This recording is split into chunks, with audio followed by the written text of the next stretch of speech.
Hi, and welcome to the Sullivan Financial Planning video clip for the day. My name is Kristi Sullivan, and today I want to talk about ideas for spring break that don't involve travel at all.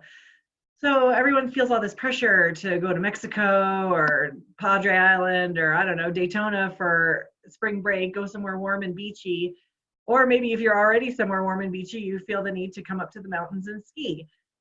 It's not always in the cards financially, or you don't have time, or you don't have the energy, or for whatever reason, you can't always travel on spring break. Now, spring break is really something that I'm gearing this conversation more to people who have kids. People who don't have kids don't care about spring break. They just take their vacations whenever, and they are not bound by the school calendar.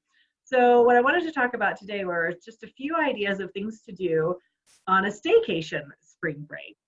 One thing that would be fun is to do a double header movie day. So just plan to spend like 5 hours at the movie theater. If you start early enough in the day, I found out recently you can get to a 10 o'clock movie in the morning for like $6. So it's not too expensive if you do it during the day. So think of some movies you and the kids have been wanting to see and you never get around to it, and just get out there and load up on the popcorn and enjoy a day at the cinema. That's one idea, staycation. Another idea is to think about things that you have always wanted to try around town, maybe that are new that you haven't had a chance to yet.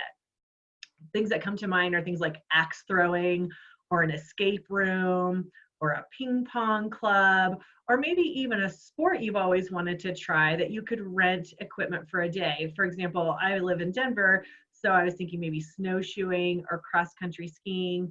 Those aren't very expensive. They don't require a lot of instruction, and you can really just do them at any park. So do a sport that you've never done before, or some kind of adventure outing for the day. One more idea I had was just to have a day of reading and hot chocolate. Just sit around, read books. Maybe all your kids wouldn't be into that, but if you convince them for like an hour or two, maybe you could reward them with a little binge watching on Netflix of something you'd like to see. These are all kind of indoor things, assuming that you're in a place that's cold over spring break. Of course, if you have good weather, I'm always a fan of the hike, taking the dog out. Yeah, it might be a little bit muddy, but that's part of the fun. So I hope this has helped give you some inspiration. Just because you're home for spring break and not traveling and not trying to keep up with the Facebook posting crowd doesn't mean it has to be a drag. You can have a great time with your kids on spring break and never leave your hometown. Thanks for watching and have a great day.